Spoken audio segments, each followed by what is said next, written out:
निष्काम कर्म की आवश्यकता नहीं, निष्काम कर्म से ही भगवत प्राप्ति की होती है। लेकिन निष्कामता बाजार में थोड़ी मिलती, फिर वही का भजन से आएगी निष्कामता। जैसे हमारे मन में कि हमारा शरीर स्वस्थ रहे, हमें इच्छित पदार्थ भोगने को मिले, जितना हम सोच रहे उतना धन तो होना ही चाहिए, हमारे मित्र हमसे कपट छल न करें, हमारे परिवार के लोग जैसा हम चाहें वैसे चले, हमसे प्यार करें। लगभग लगभग सबकी एक कहानी है। अगर आप देखो मानसिकता तो छोटी मोटी मिला के टोटल में यही आएगा, नहीं आएगा? ये है क्या? ये मांग कोई सत्य मांग है इनमें से एक भी? शरीर कितने दिन के लिए आया है तुम्हें पता नहीं, तो इस शरीर के लिए तो सारी मांग हुई ना, अनुकूलता की मांग हुई ना। अब मेरे प्रभु अनंत जन्मों से तुम्हें देख रहे हैं, कहाँ कहाँ गए हो, क्या क्या मांगा है, क्या क्या भोगा है, पर आज तक तुम्हारी तृप्ति नहीं हुई। फिर भी वही मांग है जिनमें तृप्ति नहीं हुई है। तो जब हम प्रभु से जुड़ते हैं और ये मांगे रखते हैं, तो जब वो कृपा करते हैं तुम नहीं पूरी करते, पर हम छोड़े ना भजन करना, तब हमको ज्ञान प्राप्त होने लगता है। अच्छा, फिर वो कामनाएं नष्ट होने लगती है अंदर से। अब इच्छा ही नहीं रह गई, जहां इच्छा नहीं रह गई ताओ जो जो तुम चाह रहे थे वो सब आ गया। बड़ी चतुराई से वैद्य दवा देता है कि रोग नष्ट, जहां तुम्हारी इच्छा नष्ट हुई, ता जो जो तुमने पहले वासना की थी वो सब आ गई, आसपास घेर लिया। अब वो अंदर से बैठा के देख इनमें, तो अंदर से वो आपकी ऐसी रुचि नहीं होती, जैसे कोई बमन उल्टी नहीं खाना चाहता, ऐसे भोगों की तरफ। अब सब भोग है, इच्छा ही खत्म हो गई। अब जो उस महापुरुष की स्थिति होती है, ललचा रहे हैं भोगों के लिए, भोग है नहीं, वो एक स्थिति। और भगवान ने ऐसी स्थिति दी कि जब ललचा रहे थे तब भोग नहीं थे, और जब इच्छा खत्म कर दी तब भोग उपस्थित कर दिए।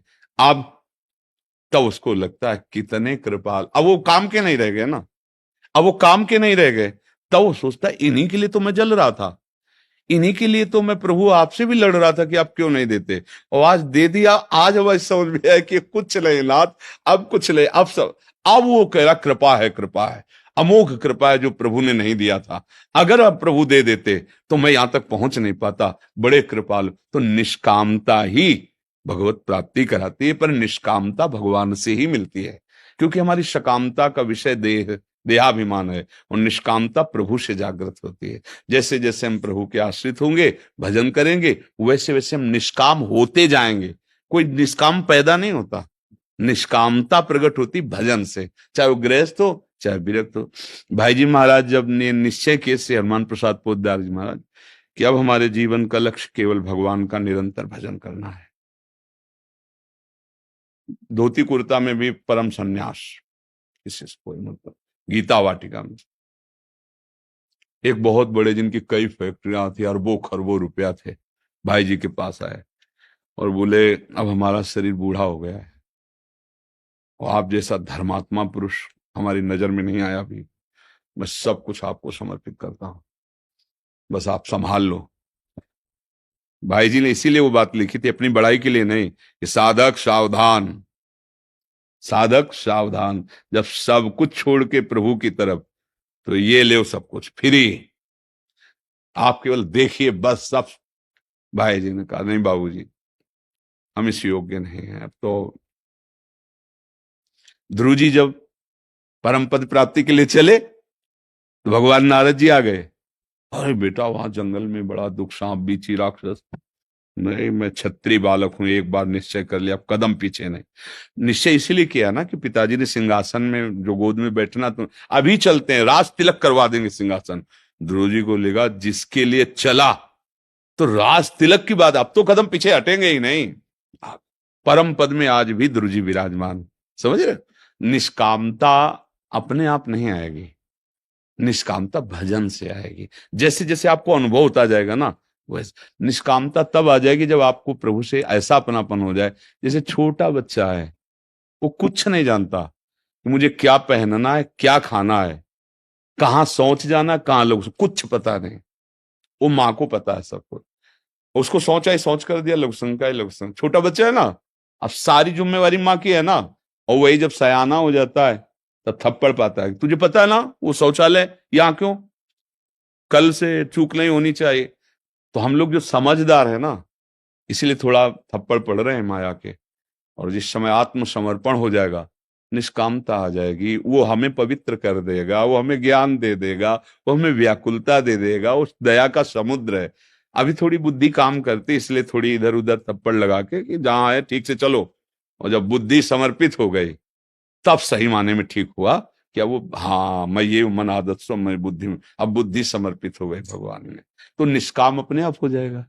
भाई देखो, बहुत बढ़िया खीर बनाई, मेवा डाल के सब बढ़िया, 56 प्रकार के भोग बनाए, और किसी विश्वसनीय आदमी ने आपको बता दिया कि ये जो आ रही थाल आपके सामने, इसमें जहर पड़ा है, अब बोलो आप खाओगे? अपने आप निष्काम हो जाओगे।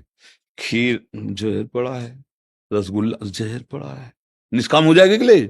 ऐसे ही गुरुजन संतजन बताते हैं कि संपूर्ण भोग दुख योनया, भगवान स्वयं कह रहे दुख योनया, इसमें दुख मिला हुआ है, दुख ही दुख, जितना भोगोगे। विषय चुगा मन चुगे जिन, चुगत कछुक सुख होए, फिर फांसी ऐसी परे, तेसम दुख न कोय।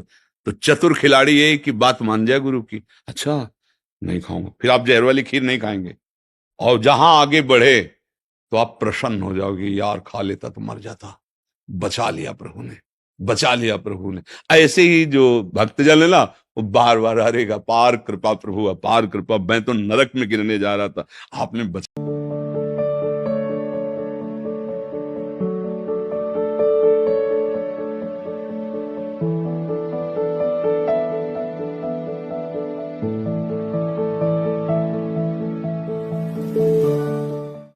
हर्ष जी, गुरु जी, आपके चरणों में दंडवत प्रणाम। गुरु जी, क्या राधा नाम इंग्लिश में भी चिंतन कर सकते हैं? किसका है? हाँ भैया, कर सकते हो, हमारी श्री जी को सब भाषा आती है, सारी भाषाएं उन्हीं से। तो मान लो आप श्री जी से आप अंग्रेजी से बात करोगे, तो हमारी श्री जी को अंग्रेजी नहीं समझ लेगी क्या? है नहीं? उर्दू से बात करोगे, उर्दू समझ लेगी। हर भाषा हमारे प्रभु से ही तो प्रकट हुई है, तो आप चाहे जिस भाषा में बात करो, श्री जी हमारी जानती है। हाँ, प्रभु से किसी भी भाषा में। अब जैसे मान लो कोई ऐसी जगह पैदा हुआ है जिसकी ऐसी भाषा जो हम लोग नहीं समझ सकते, पर वो जब प्रभु सामने बोलेगा तो प्रभु जान रहे हैं ना क्या कह रहा है, क्योंकि सारी भाषाएं, सारा ज्ञान, प्रभु का ज्ञान समुद्र है, हम लोगों का ज्ञान तरंगे हैं। जैसे समुद्र की तरंगे नहीं होती, तो एक तरंग अपने में बहुत ही ठिला रही है, ऐसी करोड़ों तरंगे हैं। ऐसे एक भाषा का हमें ज्ञान है, अनंत भाषाएं। अब भाई कोई 16 भाषा जानता है, कोई 14 जानता है, कोई 10 जानता है, इतनी है क्या? अनंत ब्रह्मांड है, अनंत ब्रह्मांडों में अलग अलग देव भाषा अलग है, भूत प्रेतों की भाषा अलग है, नार की भाषा अलग है। हमारी भारत में देखो, एक एक जिले में देखो तो गांव गांव की भाषा में बदलाव आ जाएगा, ब्रज भाषा अलग है, अलग अलग भाषाएं बदल जाती है। तो श्री जी तो सब भाषा जानती है ना, आप चिंता मत, आप अंग्रेजी से बात करो हमारी श्री जी से, हाँ बात कर लेगी। राम शरण दास जी, जम्मू से। राधा वल्लभ श्री हरिवंश। गुरुदेव, आपके चरणों में कोटि कोटि प्रणाम। गुरुदेव, चाहे ग्रस्त जीवन हो या वैराग्य में जीवन हो, मनुष्य का प्रथम कर्तव्य क्या है? क्या इन दोनों के कर्तव्य भी अलग अलग हो जाते हैं? प्रथम कर्तव्य है अपनी इंद्रियों को अधर्माचरण से हटाकर धर्म में लगाना।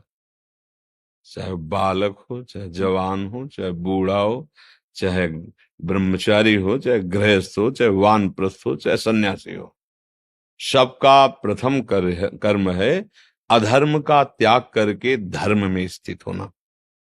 अब धर्म की व्याख्या, अगर आप जवान हैं, बूढ़े माता पिता हैं, आप कमा सकते हैं, तो धर्म पूर्वक धन कमाइए, अपने परिवार का भगवत भाव से, भाव भगवत होना चाहिए, माता पिता, उसका पोषण कीजिए, सेवा कीजिए, और नाम जब जितना बने नाम जप करते रहिए, इसी से आप आगे बढ़ जाएंगे।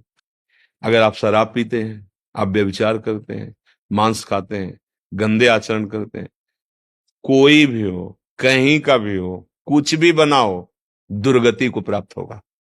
सबसे पहला कार्य है हम अधर्माचरण का त्याग करें, कोई भी हो, ब्रह्मचारी हो, गृहस्थ हो, वानप्रस्थ हो, सन्यासी हो, बालक हो, बूढ़ा हो, जवान हो, स्त्री हो, पुरुष, कोई भी हो, सबसे पहला कार्य है धर्माचरण।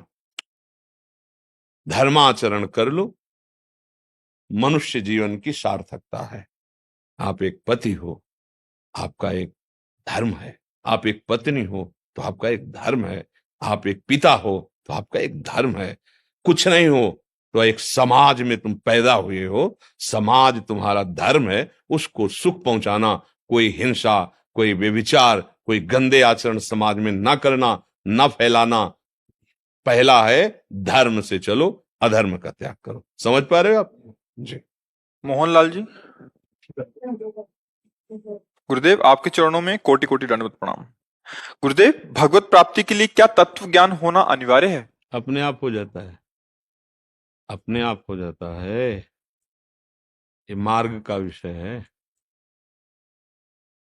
जैसे हम चलते हैं तो एक एक कदम का ज्ञान हमें होता चला जाता है। तो तत्व ज्ञान, संपूर्ण चराचर जगत में एक ही तत्व है, दूसरा कहीं कोई नहीं है। सर्वम खलमिदम ब्रह्म, एकमात्र सब रूपों में ब्रह्म विराजमान है। गीता में जैसे ना, बहूनाम जन्मनावन्ते ज्ञानवाम माम प्रपद्यते वासुदेवासुरमित स महात्मा सुदुर्लभा। ऐसा महात्मा बड़ा दुर्लभ है कि सर्वत्र श्री भगवान विराजमान है। आप नाम जप करो, भगवत चिंतन परायण रहो, संसार का चिंतन छोड़ते चले जाओ, आपके हृदय में प्रकाश होता चला जाएगा। ज्ञान अंधकार नष्ट होगा, आपको दिखाई देगा केवल भगवान है। अगर आप निराकार भावना से हैं तो आत्मस्वरूप का बोध हो जाएगा। अगर आप साकार भावना है तो वही आत्मस्वरूप भगवान के रूप में मिल जाएंगे।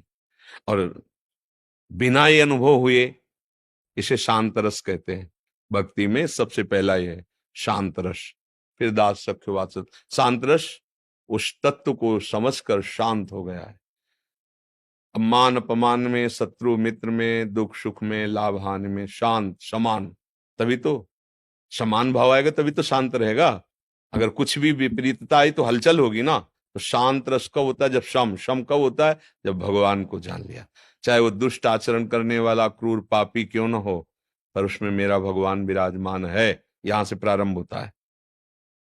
विद्या विनय संपन्ने ब्राह्मणे गविहस्तनी सुनीचो सुपाके चा पंडिता समदर्शिना। विद्या और विनय से संपन्न ब्राह्मण में, चांडाल में, कुत्ते में, हाथी में, सब में मेरा एक भगवान है। यहां से प्रारंभ होता है। और जब अनुभव होता है तो कुत्ता हाथी नहीं दिखाई देता, केवल भगवान ही है। जित देखूं तित श्याम मई, जड़ चैतन्य कछु नहीं दिखत, जित दिखत तित श्याम खड़े। बिहल बिकल संहार न तन की, घूमत नैना रूप भरे। भगवान साक्षात्कार कदम कदम पर होता चला जाता है। एक बार थोड़ी होता है, प्रति श्वास होता है, प्रति कदम होता है। वो कभी बिलग ही नहीं होते हैं, वो उनमें समा जाता है। वो तभी तो गोपीजन कहती हैं, प्राण भये कान में, कान भये प्राण में, ही में न जान परे। कान है कि प्राण है। अब प्राणों का क्या कार्य? श्वास, श्वास श्वास भगवत स्वरूप हो गई, कदम कदम भगवत स्वरूप हो गया उसका। समझ रहे ना? तो ये जरूरी है कि वो जरूरी, ऐसा नहीं, वो सब होता चला जाता है। आप शुरू करो, भजन करना शुरू करो, संसार का विस्मरण हो जाए, यही सच्चा भजन है। संसार बाहर भीतर सब, कोई वृत्ति संसारिक नहीं, कोई व्यक्ति संसारिक नहीं। अब आ गया तत्व में, इसीलिए बहुनाम जन्म लिखा हुआ है। तो अगर हम ये माने कि बहुत जन्म हो गए, वो आखिरी जन्म हमारा मनुष्य शरीर है, तो ऐसी तन्मयता प्राप्त करो कि अब कोई और शुद्ध न रहे। देह कुतुम से जाए छूट, सब ही विधि नातो। अंतर में डूबा हुआ, भले गृहस्थ है, भले विरक्त है, उससे कोई लेना नहीं। आंतरिक वृत्ति भगवदाकार। अब ये बातों से तो होगा नहीं, इसके लिए तो पूरे अंतःकरण को तन्मय करना पड़ता है। और अब समय है नहीं। राधा राधा राधा राधा राधा राधा, सब ज्ञान हो जाएगा। जो जो चाहिए ना वो सब अपने आप होता चला जाएगा। नाम में सब ज्ञान, चारों वेद विराजमान है, वेद का लक्ष्य विराजमान है। राम कृष्ण हरि नारायण, जो भी नाम गुरुदेव ने दिया है सब कुछ उसमें विराजमान है। आप जपते जाओ। जैसे अरणि मंथन से, लकड़ी के घर्षण से अग्नि पैदा हो जाती है, ऐसे जिह्वा में नाम के घर्षण से दिव्य ज्ञान अग्नि प्रकाशित हो जाती है। अब लकड़ी देखो तो अग्नि कहीं है क्या? किसी से कहो तो अग्नि नहीं दिखाई देगी। लेकिन प्रक्रिया करो तो अग्नि पैदा हो जाएगी। मेहंदी पात पात में, रेसे रेसे में लालिमा है। फाड़ के देख लो पूरा पत्ता, अगर कहीं लाल दिखाई दे तो हमें बताओ। लेकिन प्रक्रिया है उसकी, प्रक्रिया से देखो बढ़िया हाथ में मेहंदी रच जाएगी। अभी पौधा मेहंदी का है, पूरी आप त्वचा उसकी देख लो, छाल पत्ता देख लो, कहीं लाल मिले तो हमें दिखा देना, और लाल ही लाल है। आप उसकी प्रक्रिया देखो। दूध में घी है ना, पूड़ी बना के दिखाओ दूध से, प्रक्रिया है, उसको करो, फिर आखिरी जो पदार्थ निकलेगा घी, उसमें पूड़ी निकल जाएंगी। है दूध में घी, बोले निकालने इसी में तो है ना, तो निकाल के देखो। ऐसे ही सर्वत्र भगवान है, प्रक्रिया है, युक्ति गुरुदेव जानते हैं। उनकी कृपा पात्र बनो, उनकी बताई उपासना से चलो। जैसे दूध में घी होने पर पूड़ी नहीं पका सकते, क्या है तो घी इसमें, उसकी प्रक्रिया है, उसे घी निकले। ऐसे परमात्मा व्याप्त है, जैसे मेहंदी के रेसे रेसे में लालिमा है, तो प्रक्रिया है, उसको ऐसे करो, हाथ में लगाओ, कुछ देर बाद हाथ धो, देखो पूरा लाल हो जाएगा जैसा करोगे। ऐसे ही परमात्मा सर्वत्र विराजमान है, पर गुरु प्रताप से प्राप्त हुई साधना के द्वारा वो हमारे अनुभव में आ जाता है। जब मैं है तब हरि नहीं, और अब हरि है मैं नाही, प्रेम गलियति तो साकरिता में दोनों समाये। अब हम बात परमात्मा तत्व ज्ञान की, और मैं है अभी, तो अभी बात नहीं हुई। जब मैं हरि में और हरि मैं क्योंकि एक हो जाए, प्रेम गलित साकरी तामे दोनों समाये। जब मैं था तब हरि नहीं, अब हरि है मैं ना है। अब ये समझ में आ जाए, लाली मेरे लाल की जित देखूं तित लाल, और लाली देखन मैं चली तो मैं भी हो गई। हाँ, बस समझ लाए जी। अमित मित्तल जी, श्री हरिवंश। महाराज जी आपके चरणों में कोटि कोटि नमन। गुरुदेव भगवान, आपकी कृपा से धामवास में एक आनंद की अनुभूति रहती है और इस मार्ग में निश्चिंतता व विश्राम का अनुभव होता है, मगर कभी कभी भजन, दर्शन, माला इत्यादि में मन एकदम शुष्क हो जाता है। महाराज जी, ऐसी स्थिति में क्या प्रयास करना चाहिए? वो ध्रुवदास जी ने लिखा है, कबहू तो थोरो भजन, कबहू होत विशाल, मन को धीरज छुटे नहीं, गाहे न दूजी चाल। कभी कभी मन की दशा बदलती रहती है। सतोगुण, रजोगुण, तमोगुण, तीन गुणों के द्वारा अंतःकरण में प्रकाश पड़ता रहता है। तो जब सतोगुण तो भजन में रुचि होगी, सत्संग सुनने में रुचि होगी। जब रजोगुण तो भोगों की बातें देखने, सुनने, भोगने में रुचि होगी। तमोगुण तो नींद, आलस्य, प्रमाद, 10 वर्ष पहले किसी ने गाली थी वो याद आ जाएगा, गुस्सा आने लगा, जलने लगे। तो इन गुणों का प्रभाव मन पर पड़ता है। आप मन के प्रभाव से प्रभावित होकर भजन न रुकने पावे, ये देखना है। अब हमारा मन भजन नहीं कर रहा, शुरू कर दिया, पद गायन कर दिया, जोई जोई प्यारो करे सोई मोहि भावे। अब 84 पद है, गाते गाते अत्यंत सात्विक भाव आ जाएगा अपने आप, रजोगुण तमोगुण नष्ट हो जाएगा। समझ रहे हमारी बात? नाम जपना, नाम की जपने में मन नहीं लगा, कीर्त मंजीरा उठाए, राधा राधा राधा राधा राधा राधा, 1 घंटा का भी देखो सब भाव खत्म, एकदम शुद्ध निर्मल भाव आ जाएगा। रजोगुण तमोगुण पुरुषों का संग करने से, दृश्य देखने से, भोजन पाने से गुणों का परिवर्तन फटाफट होने लगता है। जैसे अभी बहुत अच्छे भाव से जा रहे हो, एकदम कोई ऐसा आदमी मिले जो आपको क्रोध दिला दे, तो तमोगुणी आदमी मिला, तमोगुणी चेष्टा हुई, क्रोध एकदम आ गया, यार अभी कितने शांत थे, एकदम क्रोध आ गया। तो ऐसे ही जब हमारे अंदर बुरा भाव आ रहा है तो हम उसको एकदम बदल सकते हैं।